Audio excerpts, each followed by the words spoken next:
Hi everyone, it's Miss Kirsten and I'm back for another Pajama Storytime. And since today is the last day of summer and tomorrow is the beginning of fall, I thought we could read a fall book called Pumpkin Soup by Helen Cooper and published by Farrar, Straus and Giroux. We do not own the rights to this book, but I hope you guys enjoy it. Pumpkin Soup. Deep in the woods, there's an old white cabin with pumpkins in the garden.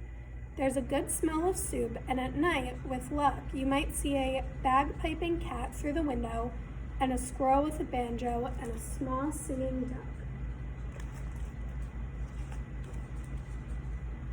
Pumpkin soup, the best you ever tasted, made by the cat who slices up the pumpkin, made by the squirrel who stirs in the water, made by the duck who scoops up a pipkin of salt and tips in just enough.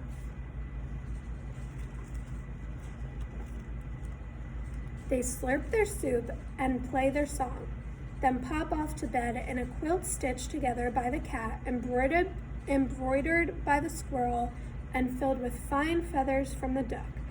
And it's peaceful in the old white cabin. Everyone has his own job to do. Everyone is happy, or so it seems.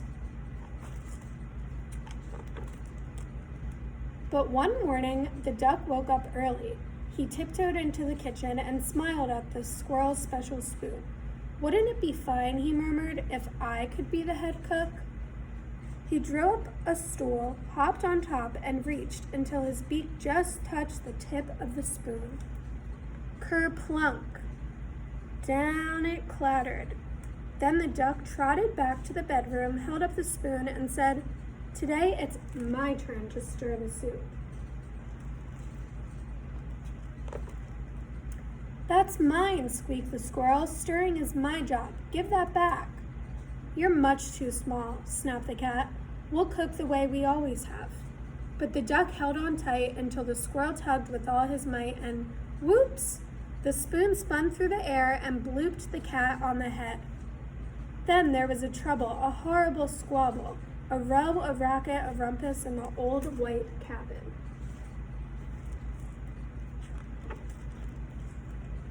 "I'm not staying here," wailed the duck. "You never let me help with anything."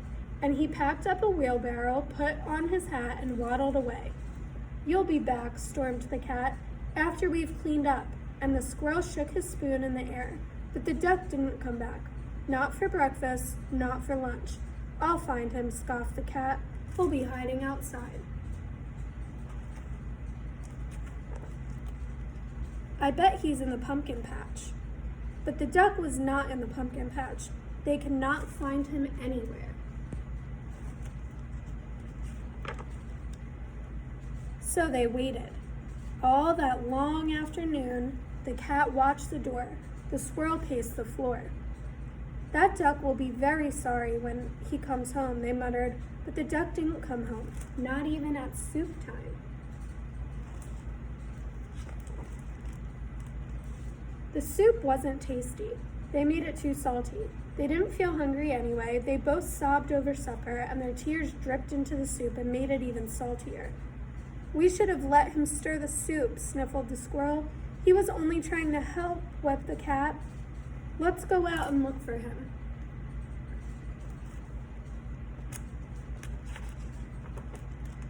The cat and the squirrel were scared, and as they wandered down the path in the dark, dark woods, they feared for the duck, all alone with the trees, and the foxes and the wolves and the witches and the bears, but they couldn't find him.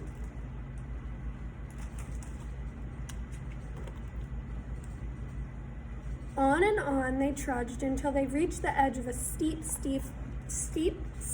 cliff. "Maybe he fell down that," wailed the cat. "I'll save him," squeaked the squirrel, and he scrambled down on a long, shaky rope. He searched all around on the ground, but he couldn't find Duck.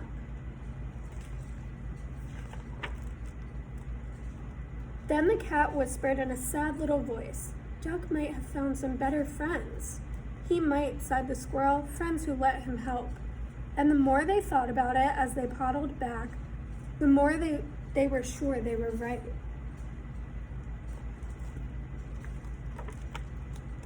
But when they were almost home, they saw light shining from the old white cabin.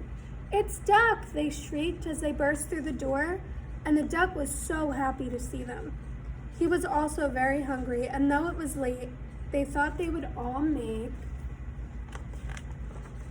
some pumpkin soup.